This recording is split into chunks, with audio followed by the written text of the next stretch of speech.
Hey everyone, and welcome to the channel. This is our Sunday update. It's going to start being a little different because we're going to have 3D printing and planting all in this Sunday updates.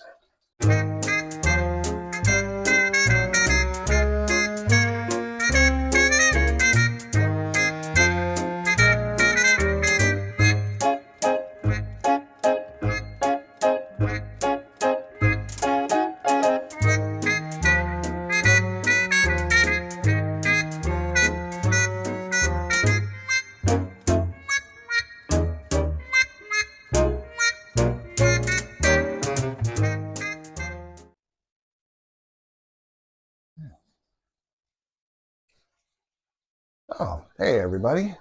So today we're going to talk about what I've learned about 3D printing so far.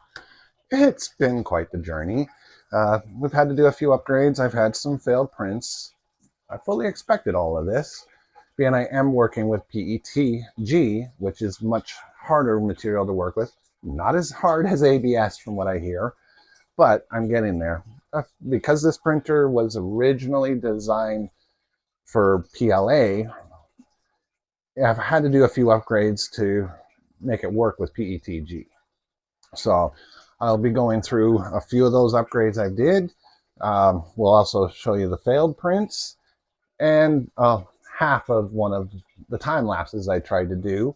Unfortunately, the phone died. For some reason, it uses a lot of power, so I'm going to try using a different camera next time, because this will be part of our Sunday videos as well as a quick time lapse of some of the prints that we're working on. And there could be a little bit of another surprise on Sundays, but I'm not going to let you know about that right now. So we'll get into it and I'll show you what I've learned. Okay, a couple other upgrades which I just checked. They'll be here on Monday. One of them is a filament dryer. One thing that I noticed happening and could just slightly hear was little popping coming from the nozzle. From what I researched, it's because the humidity, the moisture in the air gets sucked into PETG, and then it doesn't print very well, and it causes bubbles and bad prints as well. So we got a dryer. There was one on Amazon, real on sale, so hopefully that'll help. The other thing we did is we got a new motor for the extruder, because I may have messed up the extruder on the first couple of prints because I had it set too tight. So we got a new motor coming to help with the dual gear extruder setup. From what I've read, that should help, but there's still a lot of tweaking in software and temperatures and that I got to figure out. Then there's also the filament. Now, if you start, you want to stick with the same filament because every manufacturer is slightly different. So I found a company down in Hamilton, Ontario, which is not far from us. From what I can see on their website, most of their filament is made right there. They've actually got a few YouTube videos that I've watched, and most of it is Canadian made. So I'm looking into them. The next round of filament I get, I'm probably going to get from them. See how it is. I hope it's pretty good because I would rather buy right here in Canada. So we'll see how the filament from Ontario goes. That'll probably be a little bit because I got quite a bit of filament here with those 4 rolls I've already got. Okay, everyone, as you can see, planter area looks a little different. You'll notice the fountain is missing. It needed to be cleaned, so the tank is missing. Over on the blue section, I have done a lot of harvesting, so it's kind of empty over there. The lettuce, we still need to get the pieces out. I'm trying not to get too close because it gets really blue. The kale, there's one little kale plant, and the other spinach is doing not too bad. And then we got the mint in there. It's actually started to pick up a little bit, so. But let's go over here onto this side. And you can see there's the lavender. Still kind of doing its own thing. And then there's the borage. I'm starting to wonder about this one too. Whether it's getting a little root bound or not. And then there's the anise. And I don't know how you say it. Is Not exactly sure. It's still doing its own thing too. We're starting to wonder if we have some wild stuff growing out in our yard. Then there's our chamomile. Still hasn't done very much, but I have been able to urban harvest some outside, so that's been kind of cool. Then there you go at the back. Look at the peppers. Look at them. Look at those bell peppers go. Even the little one we thought was gonna wasn't gonna survive. And then same with the hot peppers. Look, see? They got pretty good. And there's the one that we thought wasn't gonna survive. And that one there, it's got some really good growth in the middle. And then there is the one that's doing the tallest. So not doing too bad. And the trees up there are still trees, saplings. So now we come over here. You see the other ones are still kind of, you know, small. They don't grow very fast, so.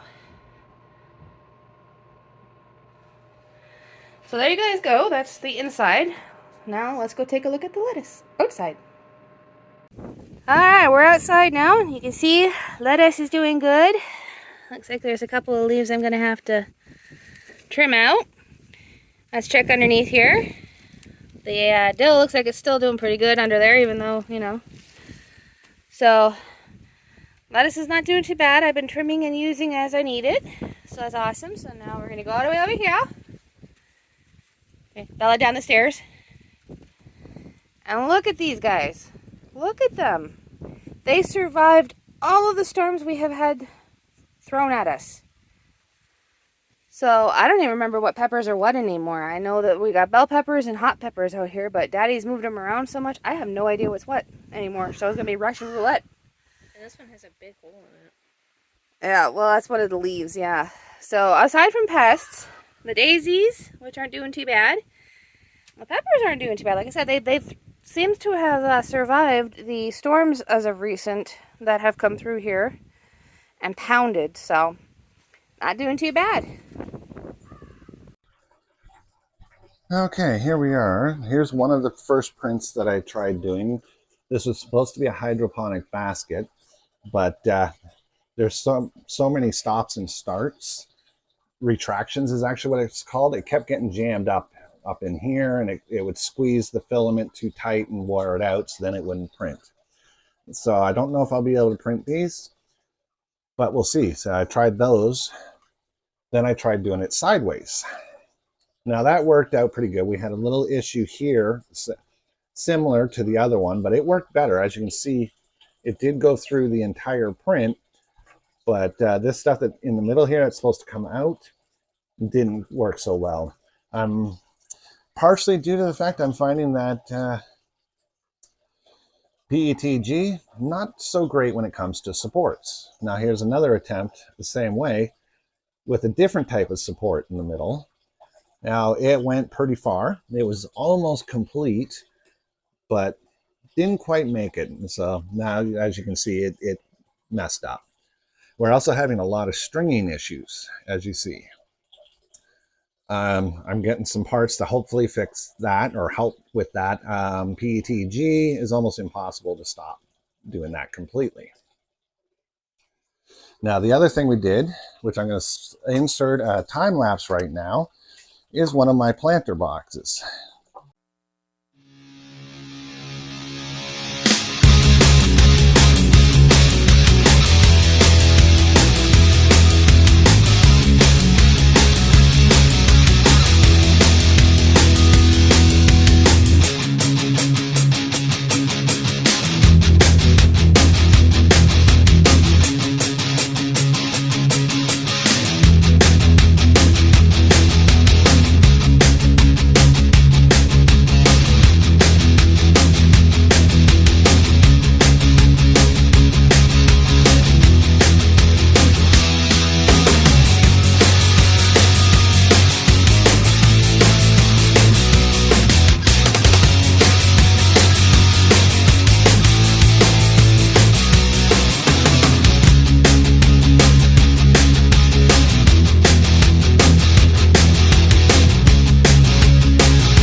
right here. Turned out pretty good. So the slots are there, everything was not too bad. Then I changed some settings and I tried again. So now we got 2 of them. The second one did turn out a little better. It's hard to see on camera, but they're a little too thin. So there is a little bit of warping happening, but all in all, not too bad. Okay, here's one of the things I learned I had to upgrade. This one here is the one that was originally on the printer. This is the one I upgraded. Now those are the bed leveling springs, which are down under here. Whoop, it's hard to get focused. But you can just barely see them under there. There's one under each corner. What was happening was the bed was self-adjusting. So that made it really hard to get a clean print. So that's one of the upgrades we did. That was a $10 upgrade. So not too bad. And the other thing too is, if you haven't noticed, there is some water noise down here. That's our sump. After all the storms we just recently had, there's a fair amount of water coming in. So sorry about that. The other thing too is this room. It's just been used as storage. As you can see, a few things behind me, snow shovel and stuff. I'm thinking of turning this room into my mini factory if I can do it.